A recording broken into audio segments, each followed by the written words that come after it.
What'd you say? Oh, why am I not wearing my coat? I don't know. Because we're out of character. Okay. I always, even when we're on the Black Void for Half in the Bags, I'm always wearing the VCR Is this the multiverse? Shirt. I'm just wearing a filthy hoodie and you're wearing your VCR shop uniform and Rich is wearing some kind of Back to the Future t-shirt, which is the last review we did. Is this review or Black Void or Half in the Bag or Best of the Worst? I feel like I just walked into the middle of a conversation that had already been going on for quite some time. I don't know if that's appropriate at all, but... I see what you're saying there. I get it. I get it, and so does you, everyone. And begin intro. Half in the Bag.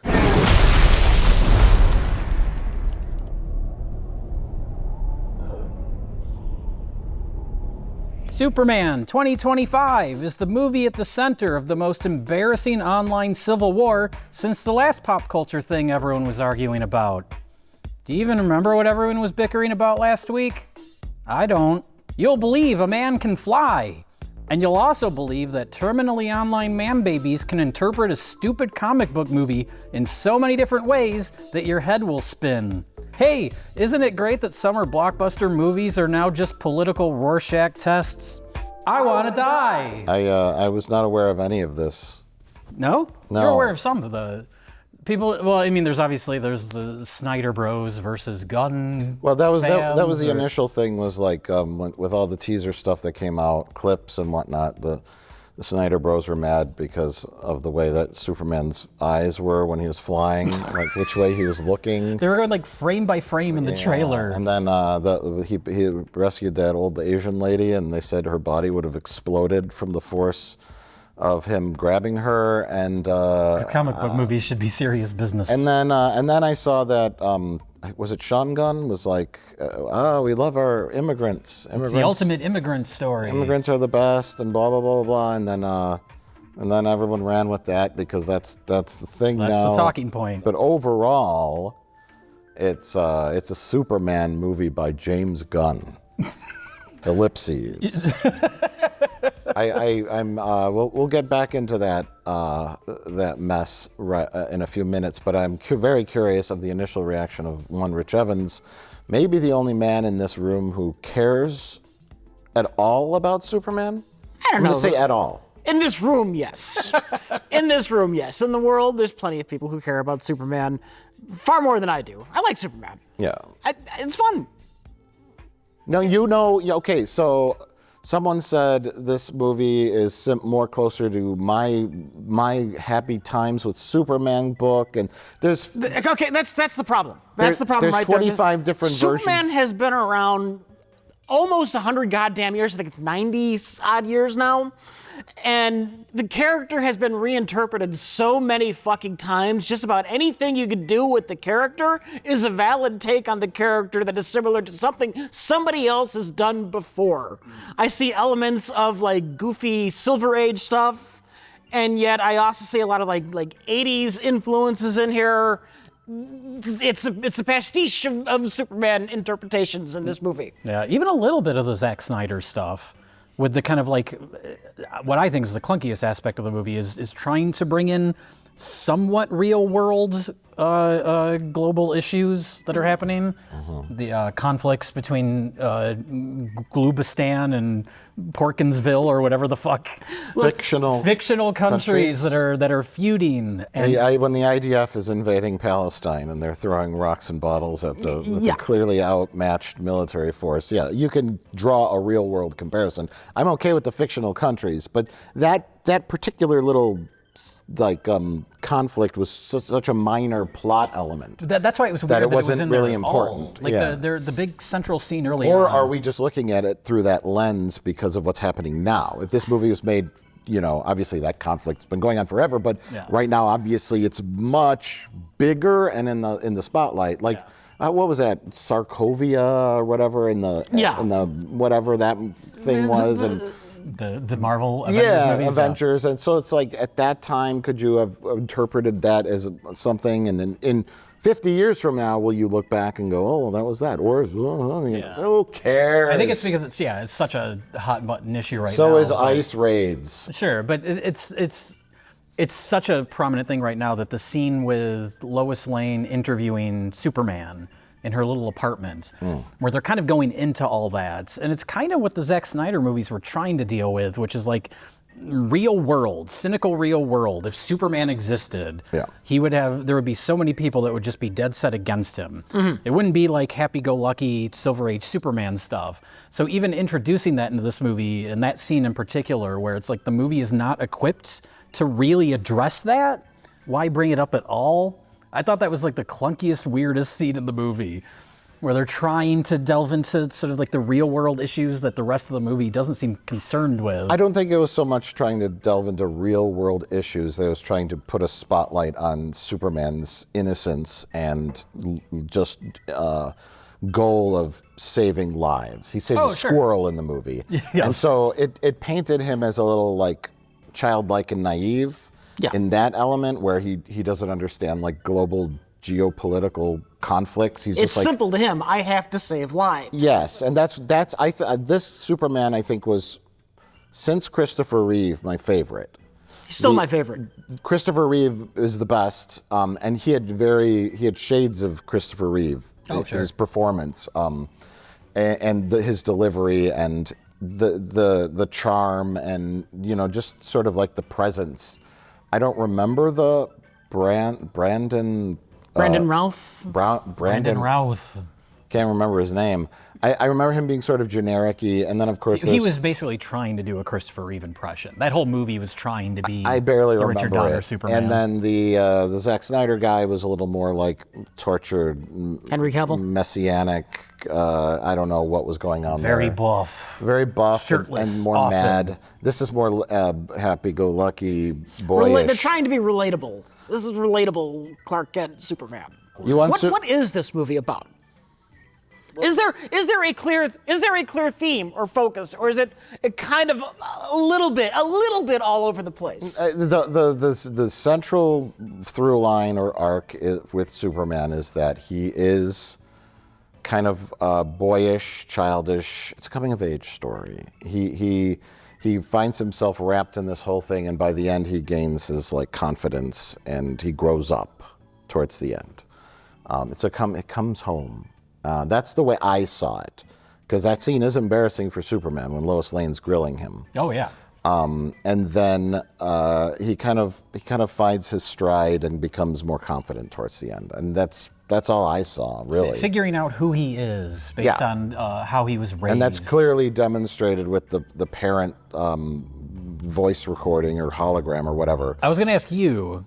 Spoilers. We'll just spoil the whole movie. Yeah, there's a revelation. He's watching this recording of his parents from Krypton, but the message is garbled, so only hears the first part of it. Yeah. And then Lex Luthor's goons decode the second part, and it's a little more nefarious.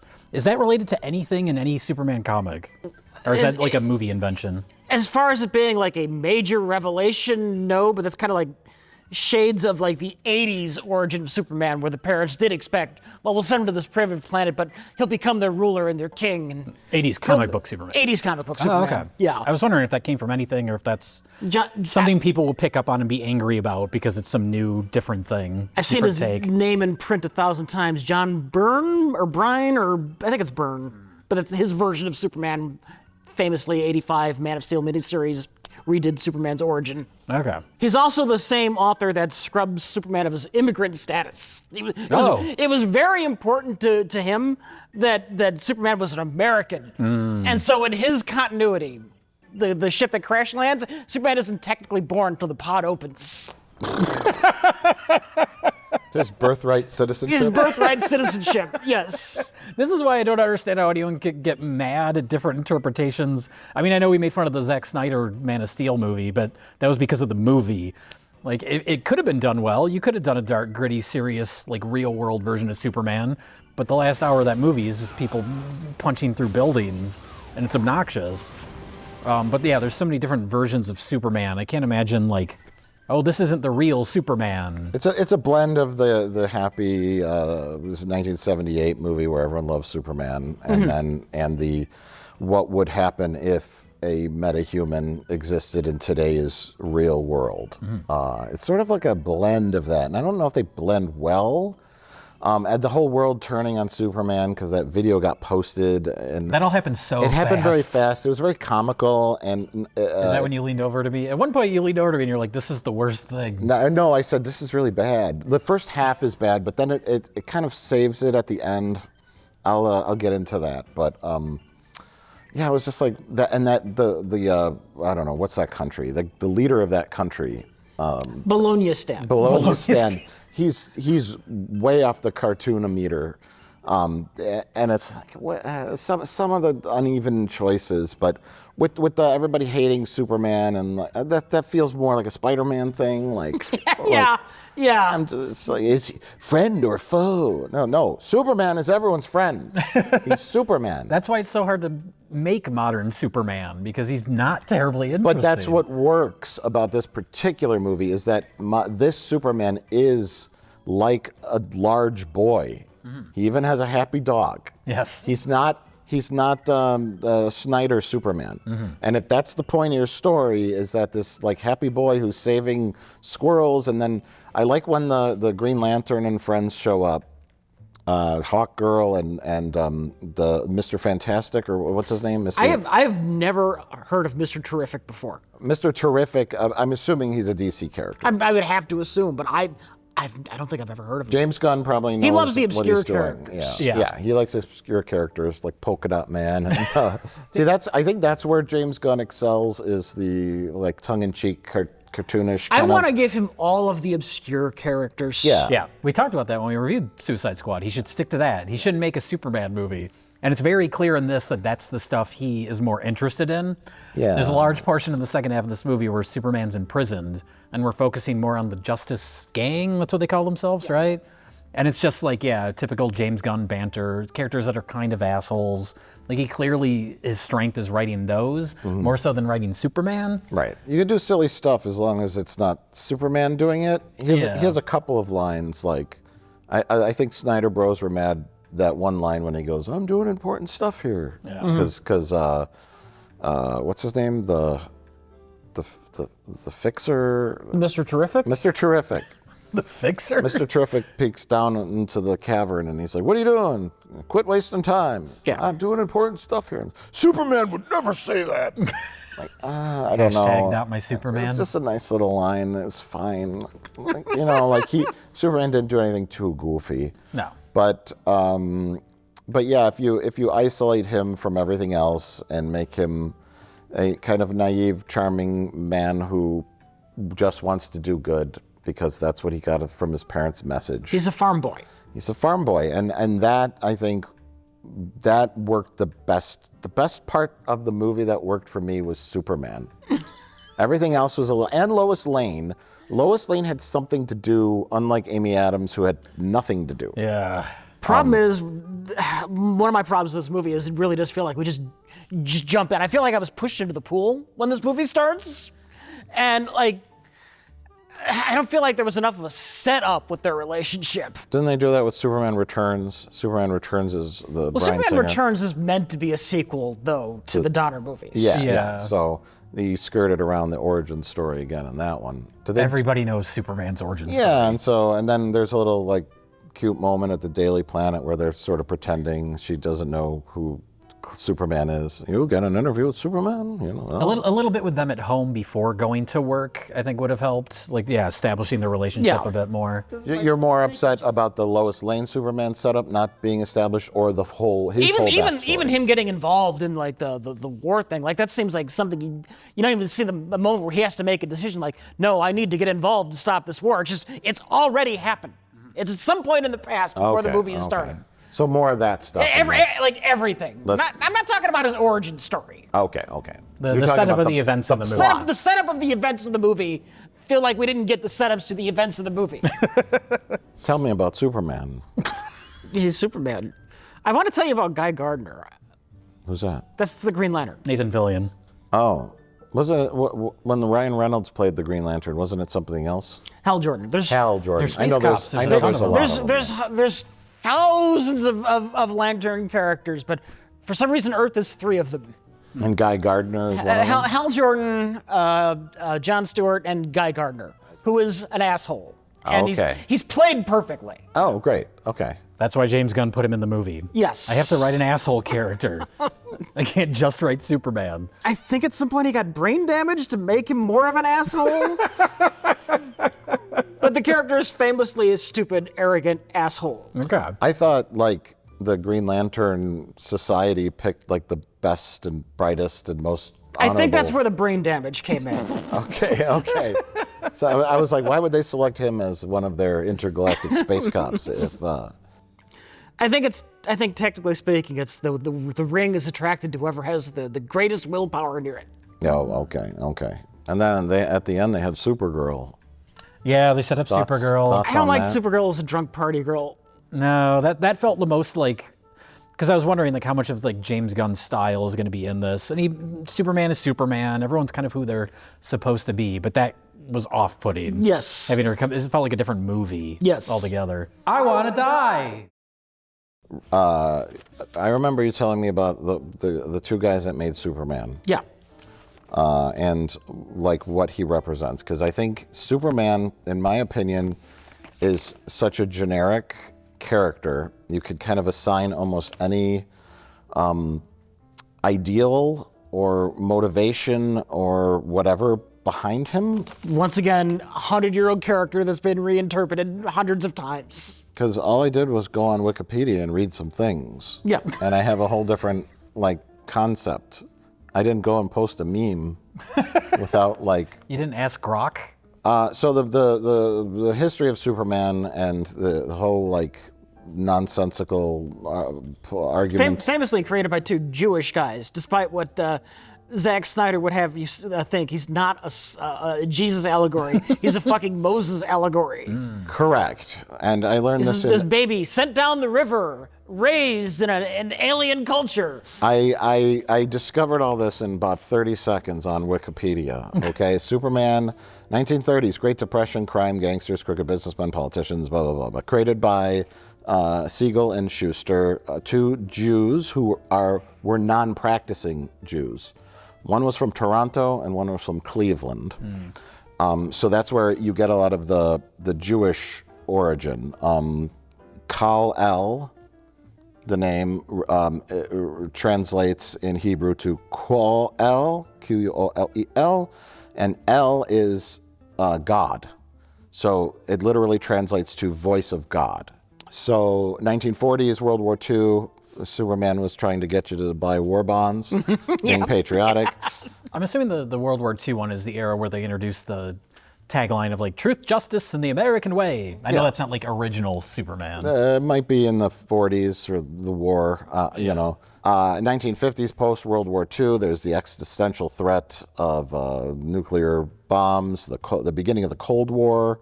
So those were kind of the villains of Superman. I think the 70s was sort of questioning American ideology with the Vietnam War and all that kind of stuff. So I have 6 ways you could look at Superman. I'll boil all this nonsense down, because you're right about the the Hebrew religious allegory. Moses was a baby sent away by his parents in a reed basket to escape death and was adopted by a foreign culture. An allegory for immigrants and assimilation. Man from another place comes to America, assumes the name of Clark Kent, but secretly maintains the ties to his own culture, but uses his talents he brought from his home planet to greater the good and everyone in his new home country. Or Superman as a Christian theme. In the 1978 version, baby spaceship resembled the Star of Bethlehem, and he was given a messianic theme to guide humanity down a better path. So 1, and then there's one other one, Rich, which I think is the simplest of them all.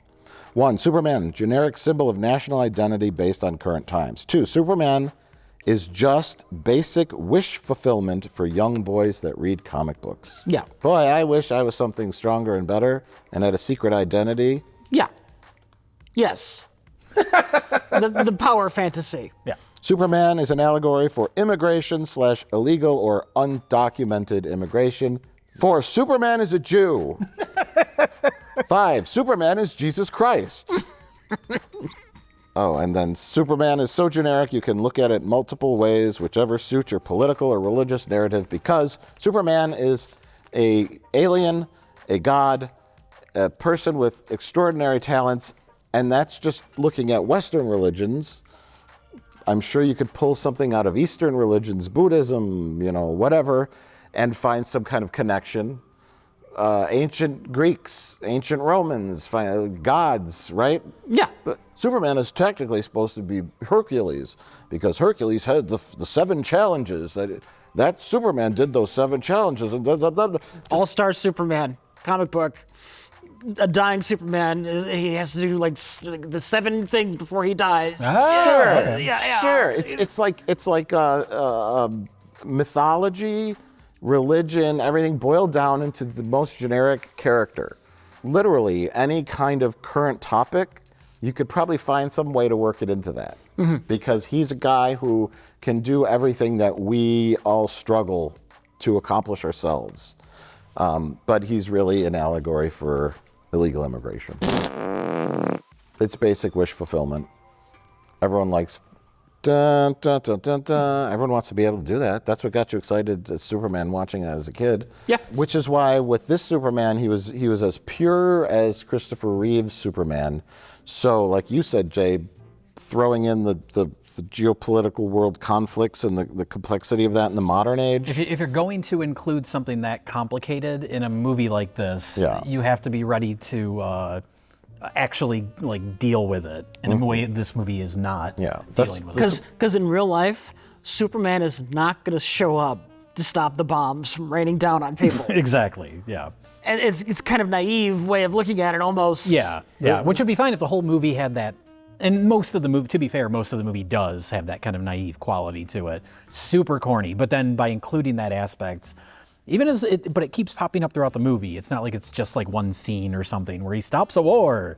It's this central conflict of the story. Mm-hmm. And then Lex Luthor's manipulating things behind the scenes. It's a blend of a bunch of different comic booky stuff, like the Sokovia incident with should the Avengers have the authority to just go around and do stuff, or should they maintain the direction by the government? Right.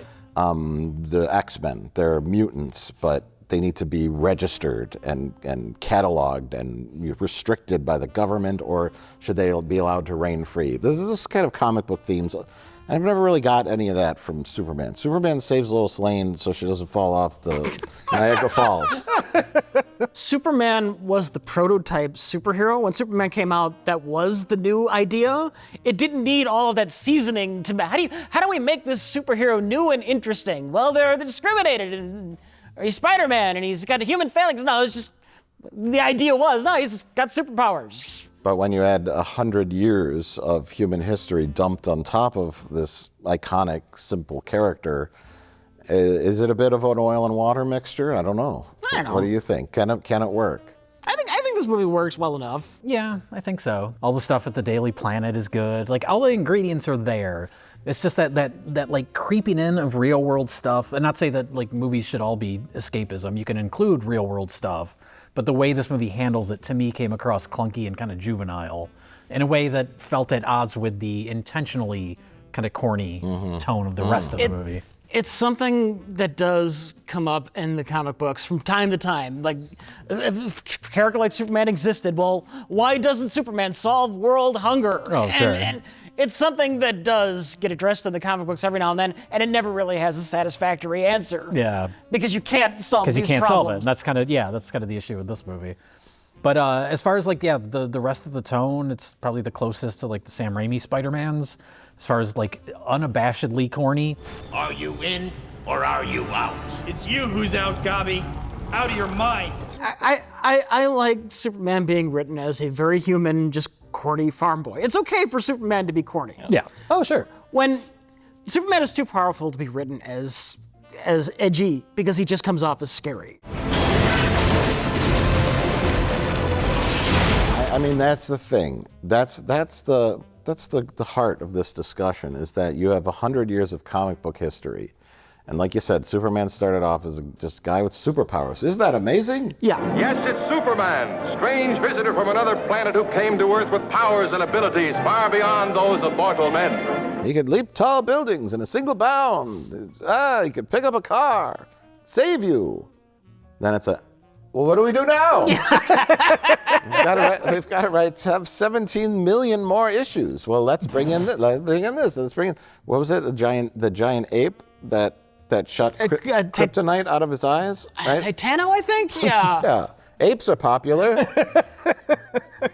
So, just because someone wrote a book in 1968 about a giant ape that shot kryptonite beams lasers out of his eyes from his eyes does not mean that it is technically gospel and must be included in visual forms of Superman. You got to make a movie that encapsulates the characters, wows your audience, makes them happy and excited, and has a purpose. Just because that's out there doesn't mean it has to be in the movie. Just because Supergirl exists and she has a dog doesn't mean it has to be in the movie. Sure.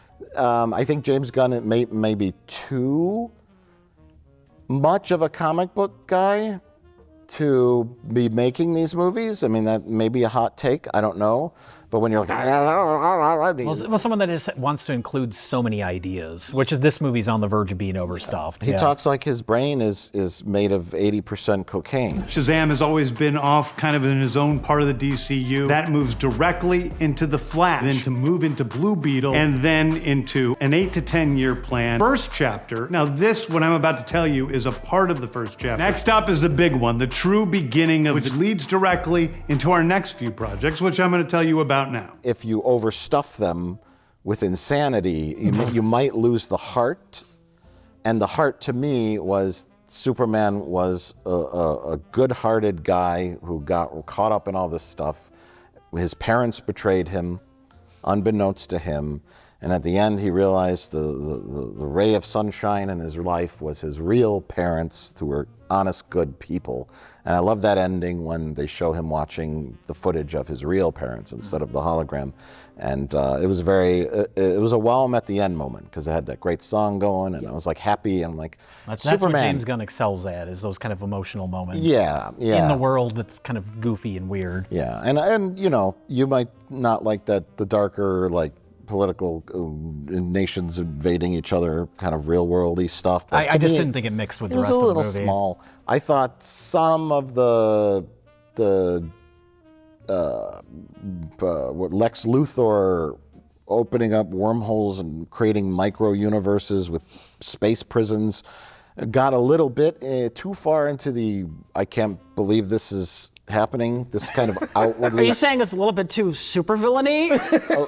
a little too supervillainy. Save that for like the third or fourth film. Let's rein it back a little. I don't know. I kind of like this version of Lex. I like Nicholas Hoult as Lex Luthor a lot more than I thought I would. Oh, sure. Well, he's just a good actor in general, but yeah. And I now think of him as primarily being bald. No little cancerous best friends in this, though. Lex Luthor in the comics does get cancer because of his exposure to kryptonite. Oh my God. Lex Luthor also at some point in the comics just invents like a gun that gives people cancer, and he shoots Lois Lane with it. That's gonna be in the next one. Hey, buddy. Eyes up here. I think tonally it's a little, to me personally, uneven, but it's certainly a lot of fun, and I like that. I think the Zack Snyder kind of, I want to say dumber approach is to make Superman, to have his powers be kind of unrestrained. Like when he beats up people and punches them, and he laser his head off or something, right? He snaps Zod's neck, kills him, and that's after 45 minutes of punching each other through buildings and causing massive destruction. The temptation to have Superman just be like this ultra powerful violence monster is just so tempting. Yeah. But to be able to have the restraint to like not have him be that way. The restraint is what makes Superman Superman. Yeah, and that's I a smarter could just approach. laser his head off, but I have to find a way to solve this problem without killing everybody. The big giant monster fight in the middle of this. That's his whole thing. The Justice Gang shows Yes. up and they just want to kill the monster, and he's trying to figure out a way to protect everybody in the city while not killing the And monster. also the monster. Right. And also save the monster. Yeah. And also not have the monster fall into a building. He purposely does that to stop one building from being crushed. And he asks, "Is everyone okay?" He stops and asks, "Is everyone okay?" That's Superman. That's the Superman essence of character, Superman. and I think they got the character right. Yeah. Oh yeah. Get out of here! And it's nice to include, like I was saying, James Gunn loves all this weird comic book shit, the more obscure stuff. Include that in a modern Superman movie, because they never include that type, like robots at the Fortress of Solitude, like all the kind of weirder details that it's nice to see that makes it feel different. we haven't seen before. That we haven't seen that in another Superman movie, like those weird details. I'm sure those robots are a thing, right? Oh, yeah, Superman robots. Those maintenance robots or whatever. In the comics, they looked exactly like Superman. So if like Superman needed to be somewhere at the same time as Clark Kent, he'd use a Superman robot. But yeah, having his helper robots, including Crypto. I'm still waiting for Batmite to show up in one of these things. If anyone's going to put Batmite in a movie, it'll be James Gunn. Yeah, I agree. I enjoy the weird stuff. Polka Dot Man. Polka Dot Man is my go-to when I think of like great James Gunn characters. He went and found the worst comic book character and put him in a movie. And made him sympathetic and good.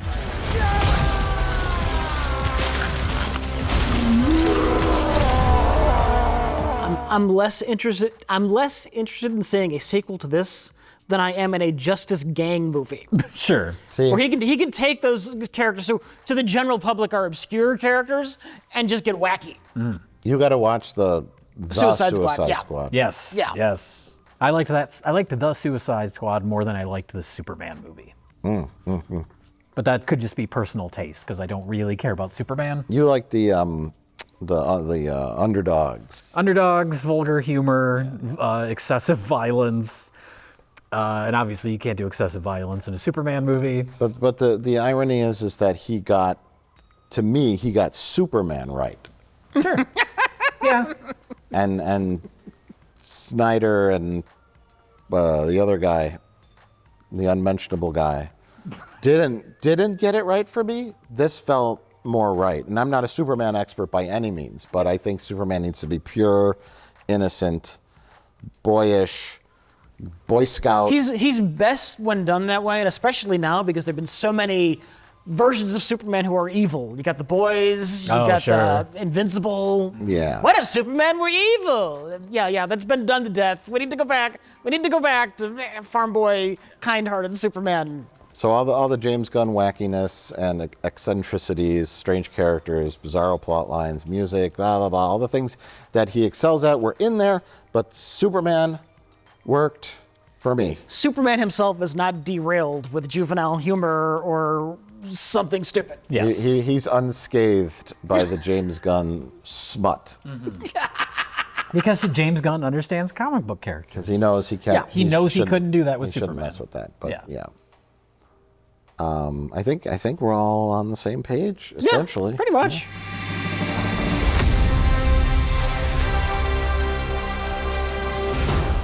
To surmise, we would have liked a little bit, I guess it would be performative or serviceable backstory. Performative. We all know it. But just do it. You don't have to go whole hog and he lands on Earth and we see you don't have to do the full origin story, but at least the plot elements that your movie is dealing with in that movie should probably be set up in the movie they're being done. Because if you've shown this to someone who just was born today, not a baby, but a grown adult who just appeared out of nowhere and knew nothing about Superman, it might be a little lost. Collectively, as a culture, everyone knows Superman, so, that's why I said it's performative. Just give us a little backstory, Lois Lane, Lex Luthor, show the war scene in the beginning, then kick your story off, trim a little bit out. I want to say toned down jokes. There wasn't too many was fine. Gunn-esque humor. No. And then as far as like Superman's plot line through the movie, I was happy with that. I liked him as Superman. He was very Christopher Reeve-esque. And Without feeling derivative, the way the Brandon Routh one, where he felt like he was almost doing an impersonation. No. There was a little nod to Christopher Reeve in this. Did you catch that? At the end when they were putting Luthor in the back of one of the trucks, they're like, take him away, Officer Reeve, or something like that. Okay. Yeah, that's cute. Reeve or Reeves? Christopher Reeve. Well, there's George Reeves. Oh, there's George Reeves, that's right. Two people that played Superman with similar names. Yeah. Remember the Superman curse? What's the Superman curse? Well, Obviously I know what happened to Christopher Reeve. George Reeves killed himself. Well, there's conspiracy theories there. Did he kill himself, Mike? George Reeves killed himself. Christopher Reeve got thrown off a horse and was paralyzed. And then Dean Cain became a conservative. Brandon Routh got by Brian. Brandon Routh got by for the role, and it did nothing for his career.